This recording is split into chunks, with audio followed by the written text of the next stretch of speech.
The wizard studies में आप सभी लोगों का एक बार फिर से स्वागत है। आज जो मुद्दा लेकर आया हूँ यह है भारत कनाडा संबंध।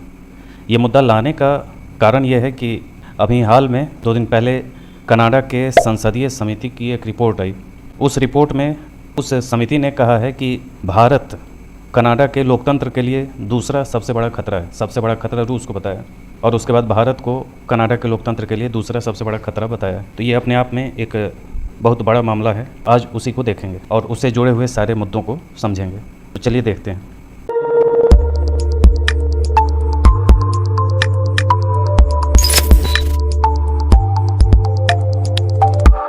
सबसे पहले आज समझ लें कि आज आपको क्या देखने को मिलेगा। तो आज आपके इस वीडियो के अंत तक आपको इन सारे सवालों का जवाब मिलेगा। इसलिए ये वीडियो आपके लिए काफ़ी महत्वपूर्ण है सारे एग्ज़ाम के लिए, चाहे प्री दें या मेंस दें या आईएएस दें, पीसीएस दें, किसी भी एग्ज़ाम के लिए ये वीडियो आपके लिए काफ़ी महत्वपूर्ण होने जा रहा है।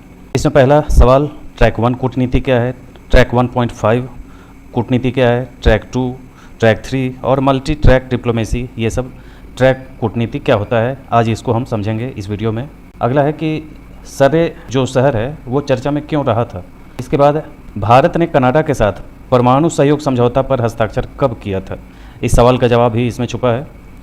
शास्त्री इंडो कनाडियन इंस्टीट्यूट की स्थापना कब हुई, इसका भी जवाब आपको इसमें मिल जाएगा। किस भारतीय अंतर्राष्ट्रीय फिल्म महोत्सव में कनाडा को फोकस देश घोषित किया गया था और वो अंतर्राष्ट्रीय फिल्म महोत्सव कब हुआ था, इसका भी सवाल का जवाब आपको इसमें मिलेगा। और भारत और कनाडा के बीच द्विपक्षीय व्यापार समझौता कब हुआ, इन सारे सवालों का जवाब आपको इस वीडियो में अंत तक मिल जाएगा। चलिए आगे बढ़ते हैं। देखें, संसदीय समिति की रिपोर्ट आई है और भारत को देश के लोकतंत्र के लिए रूस को हटाकर दूसरा सबसे बड़ा विदेशी खतरा बताया। इस रिपोर्ट में जो नकारात्मक स्थिति बढ़ा दी गई भारत की, अब देखें कि इस रिपोर्ट में क्या है। तो इस रिपोर्ट में भारत और कनाडा के बीच नकारात्मक स्थिति को इंडिकेट किया गया है।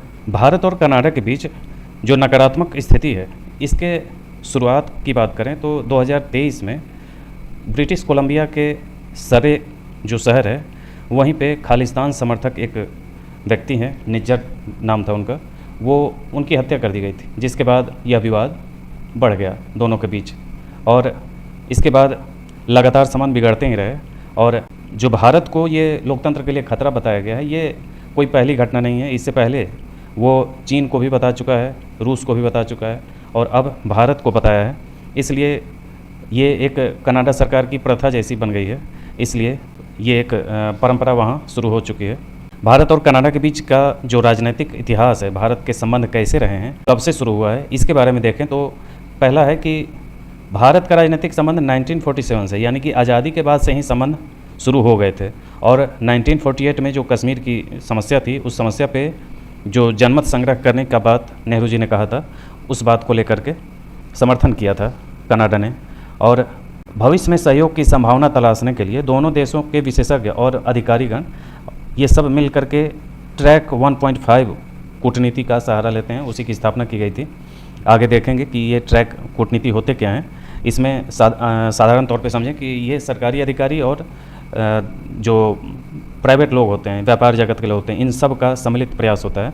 इसमें कूटनीति का दोनों सहयोगी यानी साथ मिलकर के रिश्ते बनाते हैं, उसी को ट्रैक 1.5 डिप्लोमेसी कहते हैं।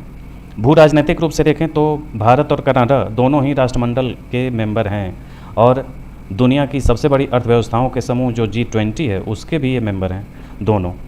जो सरे शहर है उसको देखें तो ये है कनाडा और कनाडा का ये बॉर्डर है, यूएसए से सीमा बनती है।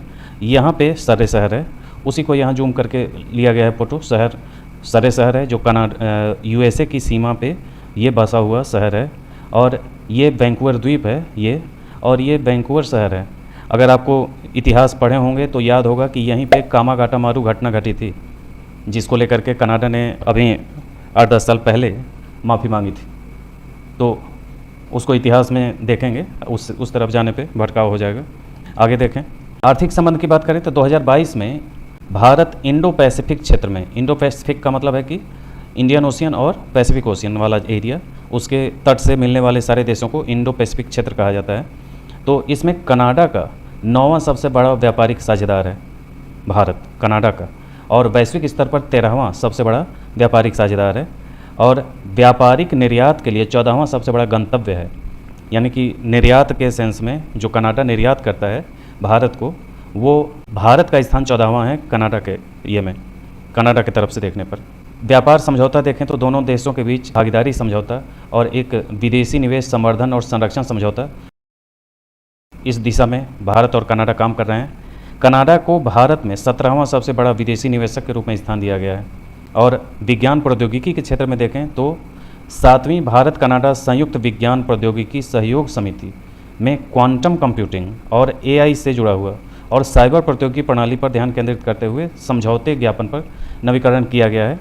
कृषि के क्षेत्र में देखें तो भारतीय जैविक उत्पादों के परेशानी मुक्त निर्यात के लिए APEDA, जिसको कृषि एवं प्रसंस्कृत खाद्य उत्पाद निर्यात विकास प्राधिकरण कहा जाता है, उसका अनुरूपता सत्यापन निकाय CVB का दर्जा देने के अनुरोध की जांच करने के लिए सहमति व्यक्त की है। यानी कि कृषि क्षेत्र में जो भारत और कनाडा का आपस का रिलेशन है, उसमें जो जांच होती है उसको भारत के अनुरूप सत्यापन दर्जा बनाने के लिए दोनों के बीच आपसी रिश्ते बनाने पर सहमति बनी है, ताकि कृषि से संबंधित व्यापारिक लेन देन आसान हो सके। इसके लिए परमाणु सहयोग की बात करें तो ये सवाल शुरुआत में आपने देखा है, 2010 में परमाणु सहयोग समझौता NCA पर हस्ताक्षर किया था। अंतरिक्ष के क्षेत्र में हम देखें तो अंतरिक्ष संबंध में एंट्रिक्स जो भारत का इसरो का वाणिज्यिक शाखा है, उसके साथ कनाडा ने नैनो सैटेलाइट लॉन्च किया था और 2018 में 100वां सैटेलाइट भी कनाडा का था, जो श्रीहरिकोटा से कनाडा का पहला लियो सैटेलाइट था, वही भेजा गया था। शिक्षा के क्षेत्र में देखें तो शास्त्री इंडो कनेडियन इंस्टीट्यूट एक द्विराष्ट्रीय संगठन है जो 1968 में भारत और कनाडा के बीच शिक्षा, सांस्कृतिक सहयोग और सहभागिता को बढ़ावा देने के लिए इसका गठन किया गया था। यही सवाल मैंने शुरुआत में किया था, तो ये याद रखेंगे।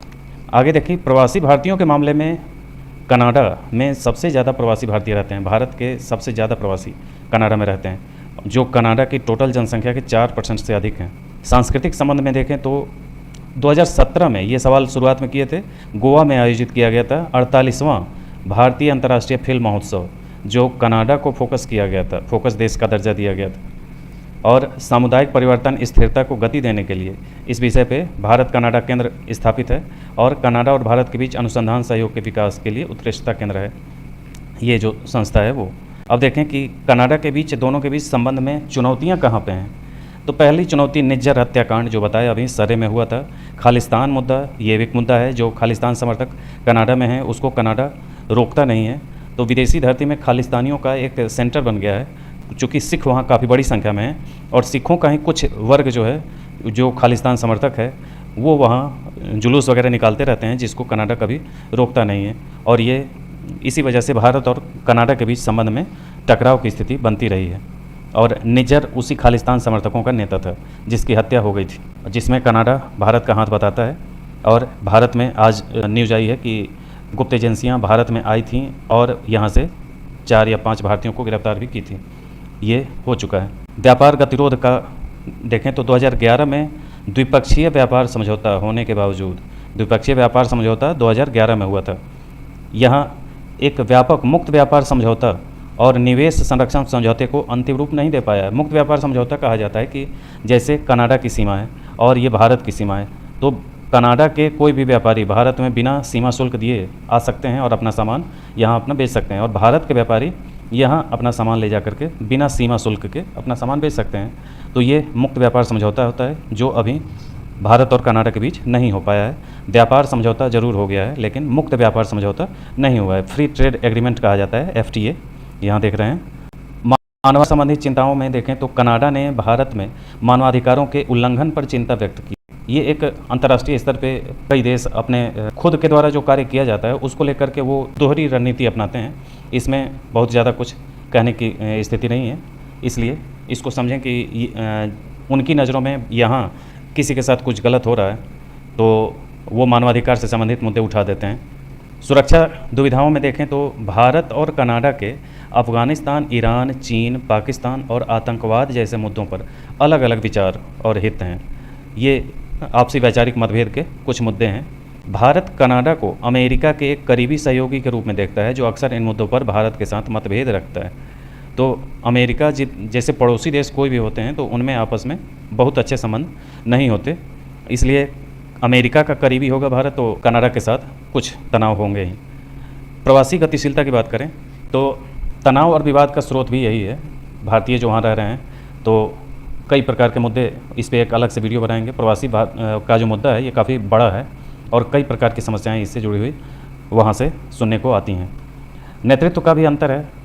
यहाँ के भारत के प्रधानमंत्री नरेंद्र मोदी और वहाँ के जस्टिन ट्रूडो के बीच व्यक्तिगत तालमेल यानी कि इनकी केमिस्ट्री आपस में फिट नहीं बैठती है, इसलिए वैचारिक स्तर पे दोनों में थोड़ा सा अंतर है। अब देखिए कि क्या किया जाना चाहिए। तो कनाडा के बीच जो गंभीर कूटनीतिक मामला है उसे मजबूत करना चाहिए और शांत कूटनीति का सहारा लेना चाहिए। कूटनीतिक दृष्टिकोण में एक कहें कि सुधार की कोशिश करनी चाहिए। ये एक सामान्य मुद्दा है, ये इसलिए आपको बताया जा रहा है ताकि मेंस लिखने में आपको सहयोग मिले।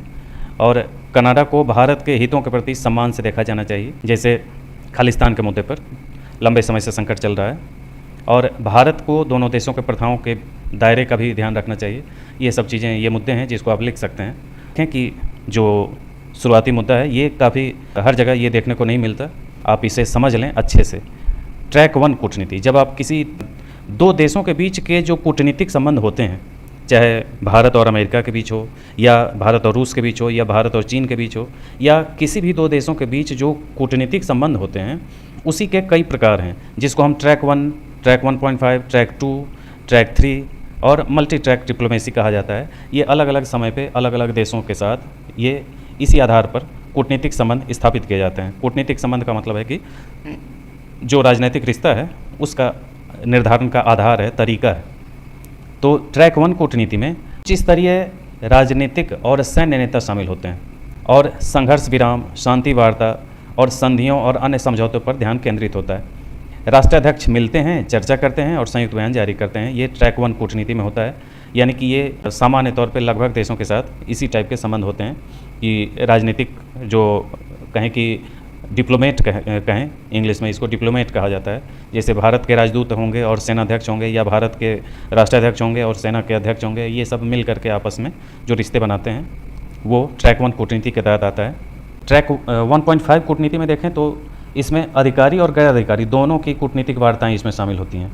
अक्सर विदेशी नेता व्यापारियों के साथ यात्रा करते हैं और यह इसका एक उदाहरण है। यानी कि व्यापारियों के साथ जो आजकल सामान्य हो गया है जाना, जैसे प्रधानमंत्री जी को देखे होंगे, अडानी जी के साथ कई देशों की यात्रा कर चुके हैं।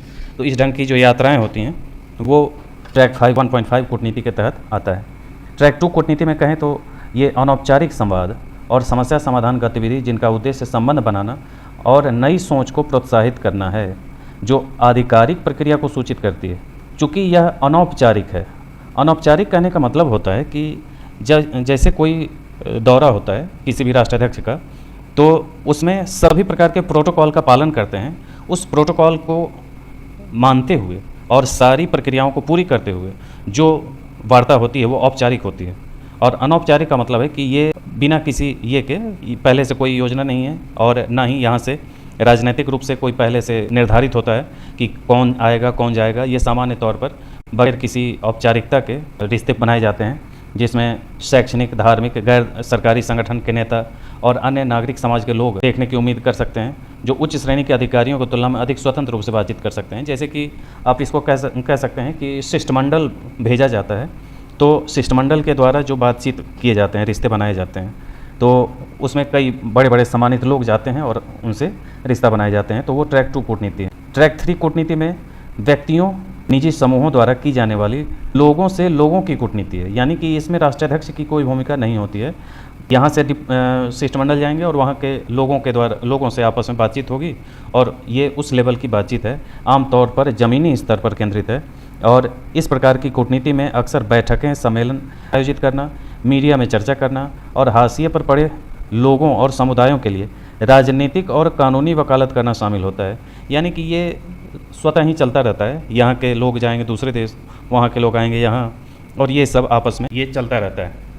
मल्टी ट्रैक डिप्लोमेसी में कहें तो यह एक साथ कई ट्रैक पर काम करने के लिए ये शब्द इस्तेमाल होता है, जिसमें आधिकारिक और अनौपचारिक संघर्ष समाधान प्रयास, नागरिक और वैज्ञानिक आदान प्रदान, अंतर्राष्ट्रीय व्यापार वार्ता, अंतर्राष्ट्रीय सांस्कृतिक और एथलेटिक गतिविधियाँ और अन्य सहकारी प्रयास शामिल होते हैं। यानी कि इन सब का सम्मिलित रूप मल्टी ट्रैक डिप्लोमेसी है, यानी कि जिसमें हर तरीके से बातचीत होती है दो देशों के बीच, तो यही है मल्टी ट्रैक डिप्लोमेसी।